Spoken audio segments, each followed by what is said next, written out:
jërë ngeen jëf mbokki Bawol Info TV mbokk yi maa ngi leen di nuyu yéen ñi nekk ci biir réew mi ak yéen ñi nekk ci bitim réew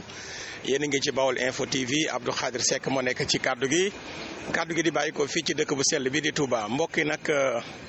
image yi nga xam ne moom ngeen di gis image yi fii ci Touba la Touba nag xam ngeen ne dafa nekk gox boo xam ne dafa am solo lool ci lu jëm ci wàllum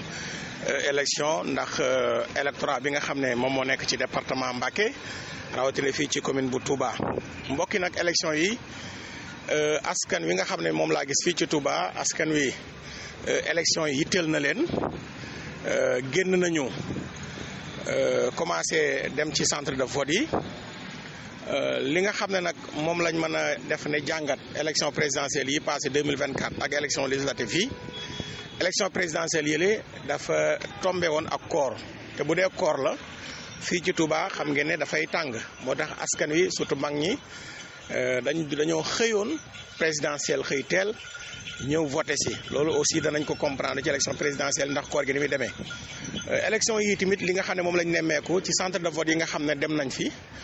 mooy que mag ñi ñoo ëpp maanaam paa yi ak maire yi boo xoolee paa yi ak maire yi ñoom ñoo ëpp ci centre de vote yi naturellement tamit boo xoolee lu si ëpp noonu la doon demee. ndax mag ñi ñoom dañuy faral di bañ muy naaje ndaw ñi tamit léeg-léeg da nga si gis ñoo xam ne peut-être mën nañoo bañ a teel a yeewu am na si ñoo xam ne mën nañoo liggéey ba ci kanam doog a ñëw voté si jigéen ñi tamit am na si ñu bari ñoo xam ne dañuy dem marché ba pare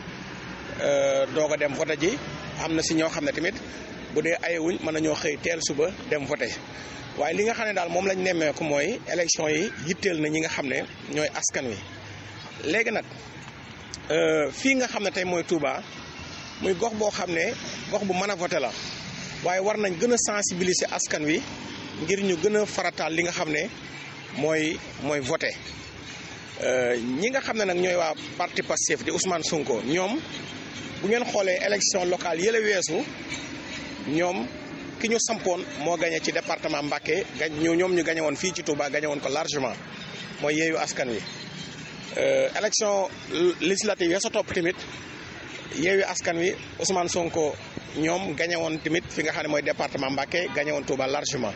élection présidentielle 2024 Ousmane Sonko mooy Bassirou Diomaye Faye ñu gagné département Mbacké gagné fii Touba gagné tous les bureaux de vote de Touba. ndax loolu sax boo xoolee élection présidentielle yi passé élection législative yi passé élection locale yi passé tous les bureaux de vote de la commune de Touba. Ousmane Sonko ak ñi mu àndal ñoo ko gagné léegi nag ñu ñëw ci ay élection yoo xam ne élection yi fi jaar yëpp am na solo waaye bii élection la boo xam ne moom tim bu am solo la ci histoire politique gu Sénégal ndax dafa am nguur gu bees koo xam ne ñoom dañoo ñëw am lu ñu bëgg bi ñuy ñëw am lu ñu woote woon muy jubal jubbanti ñu ne nag bu ñu dikkee mbooleem ñi nga xam ne dénkoon nañ leen alalu réew mi danañ xool nan lañ yore woon alalu réew mi te loolu pour mu mën a nekk ñoom dinañu gagné taxawal haute cour de justice loolu enjeu la bu am solo ci élection yi ñi nga xam ne tamit ñooy opposition bi ñoom nee nañu dañoo bëgg a gagné élection yi ngir mën a téye assemblée nationale. léegi nag confirmation lay doon ci ñi nga xam ne ñooy waa Pastef wala naka lay demee waaye jàpp naa ne li si des bëreetul incha allah rabbi danañu xool fan la wànnante di mujjee ak i bëtam